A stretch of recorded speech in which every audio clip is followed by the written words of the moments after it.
Neno la leo kwa ufupi ambao tunaenda kujifunza kwa wale wanaoandika ni akili ya Mungu ndani ya akili yangu. Akili ya Mungu ndani ya akili yangu. Akili ya Mungu ni nini? Akili ya Mungu ni ule ufahamu halisi wa Mungu, yani roho. Bwana Yesu asifiwe sana. Roho wa Mungu ndiyo akili ya Mungu. Amen. Kwa hiyo ukiruhusu roho wa Mungu akawa ndiyo akili yako, uwezo wa kuishi katika dunia hii na kufika katika ufalme wa mbinguni upo. Jina la Bwana libarikiwe. Akili ya Mungu inayo mambo mengi ndani ya maisha ya mtu. Akili ya Mungu ukikubali ikawa ndani yako, hakuna kitu kitakachopungua. Biblia imesema katika Mithali 3 kwamba mtumaini Bwana kwa moyo wako wote, usisitegemee akili zako. Bwana Yesu asifiwe sana. Ukizitegemea akili zako zina mambo mengi. Lakini akili ya Mungu ikiwa ndani ya wamama ambao wana akili ya Mungu, wamama hao katika hilo kanisa haliwezi kupungukiwa. Mama ambaye ana akili ya Mungu hawezi kuharibu ndoa yake. Ukiona mama ndoa yake inaanza kushindikana, ujue akili ya Mungu haimo. Bwana Yesu atusaidie sana. Huyo anatumia akili zake. Lakini wao wanaotumia akili zao. Kweli sio kweli? Baba, Bwana Yesu asifiwe. Ili mke wako ukimwangalia pale nyumbani, unajua anatumia akili zake, akili za Mungu. Sasa leo baba atajua kama mke wake anatumia akili zake au anatumia akili za Mungu katika ndoa yake. Eti. Amen. Ukimwona mama nyumbani amefanya vitu fulani, ujue hii sio akili ya Mungu. Unamwambia mama, hii ni akili yako, ni akili ya Mungu. Tuseme Timotheo wa pili 2 mstari wa 7.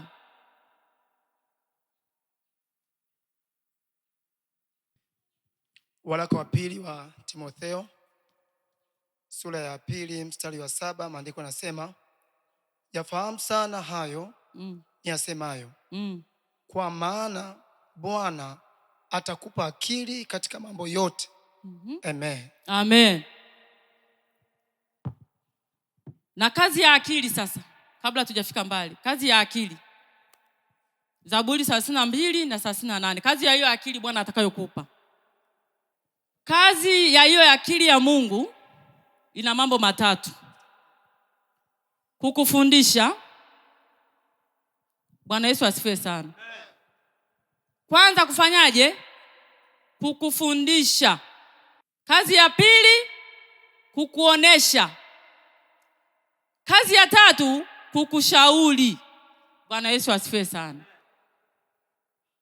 Tunazungumzia hizo kazi tatu leo. Anasema kazi ya kwanza kukufundisha, kukuonesha na kukushauri. Leo Mtakatifu akiwa ndani yako, hiyo akili ya Mungu ikiwa ndani yako, kwanza itaanza kukushauri. Na ukiona mtu hawezi kukubali kushauriwa akiwemo kanisani, huyo hana akili ya Mungu.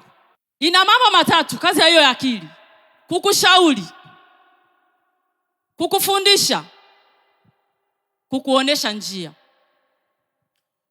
Kama ukiona kuna mtu kanisani, awe mama awe baba, ambaye akioneshwa njia, fanya hivi, hataki kupita katika ile njia ambayo ni ya mpango wa Mungu, huyo anatumia akili zake, sio akili za Mungu.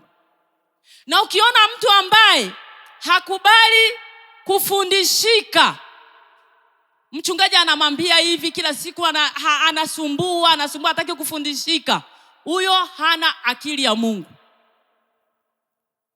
Yoyote ambaye hapendi kufundishika na kuelekezeka, huyo hana akili ya Mungu. Anaishi kwa akili zake. Ukiona mama ambaye hataki kuelekezeka nyumbani kwake, huyo hana akili ya Mungu. Wamama, Bwana Yesu asifiwe. Wewe mama ambaye hutaki kufundishika, kazi ya Roho Mtakatifu, kazi ya akili ya Mungu ikiwa ndani yetu, anasema nitakupa akili. Na hiyo akili kazi yake itakufundisha, itakuelekeza, itakushauri. Na yule mama ambaye hataki kushaurika, yale anayoshauriwa yeye anaona kwake yeye ni mbabe, huyo hana akili ya Mungu. Na hiyo akili yake lazima impeleke pabaya. Bwana Yesu atusaidie sana. Mama ni yule ambaye anakubali kufundishika. Mama ni yule ambaye anakubali kuelekezeka. Mama ni yule ambaye anakubali kushauriwa. Wamama wasiopenda kushauriwa ndio wanamsumbua mwenyekiti. Wamama wasioshaurika ndio wanamsumbua mchungaji. Kila siku njoo tusikilize mchungaji, ndoa imeshindikana, njoo tusikilize. Tutasikiliza wangapi ambao akili zao hazina akili? Bwana Yesu asifiwe sana. Unajua mwanamke mpumbavu ndiyo anayebomoa nyumba yake. Mwenye akili za Mungu ndio anayejenga nyumba yake. Sasa kuna nyumba mbili, kuna nyumba ya kanisani, hapa ni nyumba yako. Na kuna nyumba ya nyumbani kwako kule. Sasa wewe mama usiofanya jambo zuri kanisani kwako, wewe ni mwanamke mpumbavu. Mwanamke mpumbavu ndio anabomoa nyumba. Kwa sababu gani? Ukiona kanisa linabomoka, linaharibika, halisongi mbele, halina maendeleo, halina nini, ujue lina wanawake wapumbavu. Kanisa lisiosonga mbele, kanisa lisiokuwa na maendeleo, lina wanawake wapumbavu. Sasa sio wanawake wa hapa, wanawake ni wazuri. Amen. Lakini kama mkiwa wanawake wasiokuwa wapumbavu, wenye akili za Mungu, ili kanisa litafika mbali sana. Sasa sitaki kusikia kwamba hapa kuna wanawake wapumbavu. Nataka kusikia kwamba hapa kuna wanawake wenye akili za Mungu ndani yao. Akili za Mungu zikiwemo ndani yenu, kila kitu kitakuwa sawa. Hakuna mtu mwenye akili za Mungu akimshirikisha Mungu, biashara yake inaharibika. Biashara haiharibiki. Una akili za Mungu, kila kitu chako unamshirikisha Mungu. Na kwambia ile biashara ukishiriki wewe na Mungu, hakuna mtu atakayeiona inayumba. Na kanisa hili kama mkimshirikisha Mungu, akili za Mungu zikakaa ndani yenu, wa mama mkaungana, na wababa wanahitaji kusikia wa mama wanafanya nini. Bwana Yesu atusaidie sana. Akili ya Mungu inakupa kuwaza mawazo ya Mungu. Na humu 1:9 inasema, unawaza nini kwa ajili ya Bwana? Na ukiwa na akili ya Mungu, lazima kila wakati uwaze mawazo ya Mungu. Ukiona mtu anawaza ya kwake tu, maendeleo yake, kila kitu, ujue akili ya Mungu haimo ndani yake. Anawaza nyumbani kwangu nijenge hivi, nifanye hivi, kabla nyumba ya kanisa haijajengwa, ujue akili za Mungu hazimo ndani yake. Akili nzuri ni ile inawaza kujenga hekalu la Mungu kwanza. Kwa sababu huo ndio uwekezaji mzuri. Lakini ile nyumba unayoiwekeza haina faida na wewe. Ni bora ungelala chini ya miti, lakini hekalu la Mungu likawa nzuri. Kwa sababu hapo ndipo na roho yako itakuwa hapo. Bwana Yesu asifiwe sana. Uwaze mazuri kwa ajili ya Mungu. Uwe mwekezaji mzuri kwa ajili ya Baba wa mbinguni. Umenisikia watakatifu wa Mungu? Bwana Yesu asifiwe sana. Si unaona hapa tulipo, kila mtu akibadilisha mawazo yake akawaza kwa ajili ya ufalme wa mbinguni, hakuna kitu kitakachoharibika hapa kanisani. Lakini walio wengi humu wanawaza kwa ajili ya maendeleo yao. Yale maendeleo yako ambayo unayawaza kule nyumbani hayana faida na wewe. Yaani kile utakachokifanya hapa kanisani ndicho kitakachokuwa na maendeleo yako. Pale sadaka ilipo ndipo na moyo wako utakuwa. Bwana Yesu asifiwe sana. Mama mzuri, mama mwenye akili ya Mungu na baba mwenye akili ya Mungu anawaza mawazo ya Mungu kila siku katika Nahumu. Ukiona mtu anajiwazia yeye tu, huyo ana akili za nani? Tuangalie Paulo anawaambia Warumi. Warumi 1:28. Rumi sura ya kwanza mstari wa 28. Maandiko nasema, na kama walivyokataa kuwa na Mungu katika fahamu zao, Mungu aliwaacha wafuate akili zao zisizofaa, wafanye yasiyowapasa. Amen. Amen. Bwana Yesu asifiwe sana. Ukikataa kuwa na akili ya Mungu, Mungu atakuacha. Na akikuacha, atakuacha tu ufanye mambo yako. Lakini akiwa anajua kwamba haya anayoyafanya hayamfikishi popote.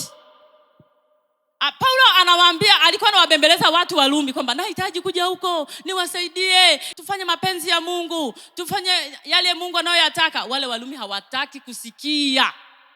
Yaani hawataki mambo ya Mungu, hawataki ushauri, hawataki neno la Mungu, hawalitaki.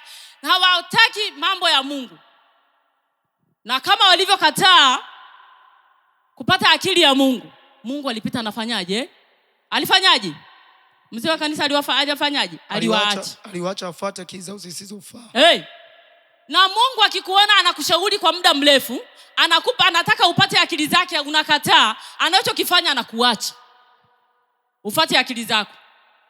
Na zile akili zako utaenda ukifika huko lazima udumbukie na uharibikiwe. Watu wengi wameharibikiwa kwa kutokukubali ushauri wa Roho Mtakatifu.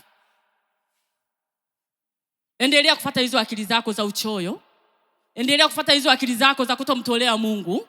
Kuna mchungaji mmoja kule kwetu anapenda kusema, ukigumia na chenyewe kinafanyaje? Kinagumia. Wewe ukiwa unakuwa mchoyo, Mungu na yeye anakaa kimya. Unaanza kuwaza, Mungu mambo ni magumu, Mungu hataki watu wachoyo. Mungu hataki watu ambao wasiojiongeza akili kwa ajili yake. Mungu amekuweka hapa kama kusudi, ili kusudi mfanye mambo mazuri. Hajakuleta hapa kwa hasara uje ujifaidishe wewe na dunia na shetani wako. Yaani wewe baada ya kutengeneza urafiki na yule aliyokuleta hapa, unatengeneza urafiki na yule ambaye hajakuleta. Ushaona wewe mtu ana akili za Mungu, akili za nani? Mtu ambaye anatengeneza urafiki na mtu hakumuumba, tena anafanya kitu vya dunia ambayo yule Mungu wa dunia hana mpango na yeye wa kumsaidia jambo lolote, lakini anatengeneza naye urafiki. Bwana Yesu atusaidie sana. Kwa nini utengeneze urafiki na mtu wa dunia? Wewe unavyokataa kufanya maendeleo ya kanisa, unapokataa kufanya mapenzi ya Mungu, ina maana wewe unatengeneza urafiki na shetani. Na wewe urafiki na shetani unayopeleka akili zako hizo zinaenda kukufikisha pabaya. Bwana Yesu asifiwe sana. Tunataka kukupa kazi ya kufanya nyumbani. Jambo la kwanza, ruhusu akili ya Mungu ipate nafasi ndani yako. Bwana Yesu asifiwe sana. Jambo la pili, ruhusu mapenzi ya Mungu yatimizwe ndani yako. Bwana Yesu asifiwe sana. Ya ruhusu mapenzi ya Mungu yatimizwe. Acha mapenzi yako yavunjike. Vunja mapenzi yako, ruhusu mapenzi ya Mungu yatimizwe ndani yako. Unajichelewesha kupata baraka zako kwa sababu umeziwia mapenzi ya Mungu kutotimilizwa ndani yako. Bwana Yesu atusaidie sana. Ya ruhusu yatimilizwe. Haujui salio ulilonalo. Haujui umebaki na siku ngapi. Ilicho kifurushi ambacho amekupa hilo bando kama linaisha leo usiku na hujamfanyia Mungu, jiulize mpaka dakika hii kujitathmini. Umeshamfanyia Mungu mangapi? Umemfanyia mambo mangapi ambapo bando likiisha leo unaenda kufanya nini huko? Umewekeza nini kwa baba yako wa mbinguni? Umefanya nini kwa baba yako wa mbinguni? Ya ruhusu mapenzi ya Mungu yatimie, ili kazi ya Mungu isonge mbele. Ruhusu Mungu afanye kazi na wewe. Ruhusu Mungu ajitwalie utukufu ndani yako, ili akuinue, watu wote wabaki na shangaa juu ya maisha yako. Mungu awabariki na neno hili. Amen.